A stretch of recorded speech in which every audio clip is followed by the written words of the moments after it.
राम राम शेतकरी मित्रांनो. भरपूर दिवसापासून पाऊस होता. आता थोडं कालपासून म्हणजे काल पण पाऊस पडलेला आहे आमच्याकडे, पण आता आज काही नाही आहे. सूर्यदर्शन आहे. काल पण सूर्यदर्शन चांगल्या प्रकारे होता. थोडा पाऊस आलेला होता. तर आपण आता जे काही सौड दिलेली आहे त्यामध्ये आपण आता फवारणी करून घेतो आहे. आपल्याला काही झाडांवर मध्ये पिवसरपणा वाटतो आहे, त्यामुळे आपण आता फवारणी करून घेतो याच्यासाठी की भवितव्यात त्याचं प्रमाण वाढू शकतं. भवितव्यात होण्यापेक्षा आजच आपल्याकडे सौड आहे तर आपण फवारणी करायला काही अडचण नाही आहे. तर आपण आज जे आपलं सर्व काही एक निविष्ठा एकत्र केलेले असतात त्यामध्ये आपण लसूण अर्क पण ॲड केलेला आहे. आता तो समजा 2 लिटर आपलं निविष्ठा, सर्व काही ऑल इन वन, हरित्र शक्ती ते काही सर्व, त्यामध्ये 2 लिटर लसूणपासून जो अर्क तयार केलेला आहे आपण, लसण आणि तंबाखूचा, ऑलरेडी आपल्या पाल्यापाचोळ्यामध्ये जो म्हणतो आपण त्यामध्ये मिरची जास्त प्रमाणात टाकलेली होती, त्याच्यामुळे आपण ती मिरची घेतली नाही आहे. तर ते 2 लिटर आणि आपला सर्व निविष्ठा 2 लिटर असं हे 4 लिटर घेतलेलं आहे. आणि आपण एका पंपाला थोडं कापूसही मोठा आहे त्याच्यामुळे थोडं प्रमाण वाढवलेलं आहे 300 ml. आता आपण जे जीवामृत बनवलेलं आहे ते आपण आता जमिनीतून दिलं गेलेलं आहे, आपण काढून ठेवलेलं आहे.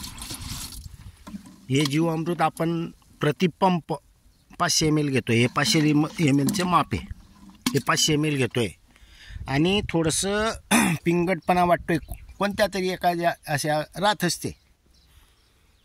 आता हे बघा, हे जास्त प्रमाणात आहे कारण इथले जो जमिनीचा जो आपण वापर करतो त्या थोडं कठीणपणा आणि थोडं अन्नद्रव्य कमी पडतं त्याच्यामुळे पण होतं. आणि पानाद्वारून कधी आपण गोमूत्र काढा हा जो नवीन पद्धतीने बनवलेला आहे हा एक्स्ट्रा घेतो आहे.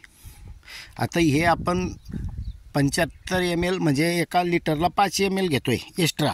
आपला 20 लिटरचा आहे, 100 ml आपण घेणार आहोत.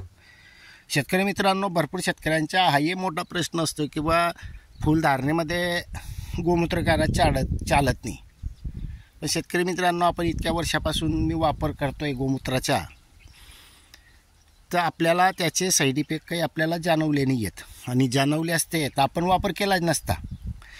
नायट्रोजनची गरज त्यावेळेला पण असते ज्या वेळेला लहानापासून मोठं होतं, आणि फळधारणेमध्ये नायट्रोजनची बी भूमिका असते. पण काही प्रमाणात हे नैसर्गिक असल्यामुळे याचे साईड इफेक्ट नाही आहेत हे मी सांगू शकतो. बाकी मला त्यातलं काही तेवढं समजत नाही. तर शेतकरी मित्रांनो, हे ऑल इन वन बनवून समजा हे आपण 500 ml, 300 ml आणि हे 100 ml.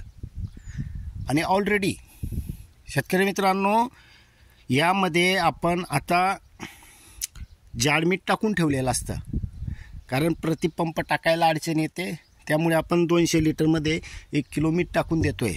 आता आपण व्हिडिओ बनवणार नव्हतो, पण काही शेतकऱ्यांचे आता मला फोन आले होते की बुवा आता पाऊस उघडला आहे तर कोणती फवारणी घ्यायची.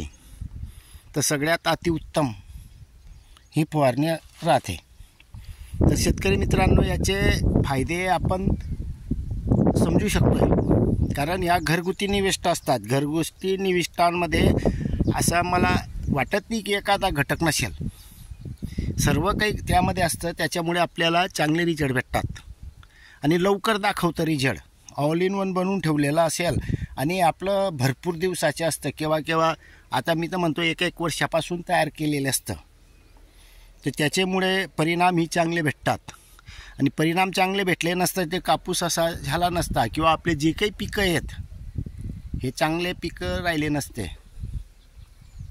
आपण बाहेरून 99% काही एक घेत नाही. अडचण आली तर घेऊ शकतो, मी स्पष्ट नाही मी म्हणत नाही, पण तशी गरजच पडत नाही आहे.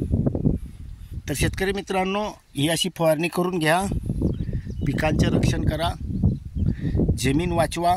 नैसर्गिकरित्या आहे, जमिनीमधले काही जीवजंतू आहेत ते कामाला लागतील.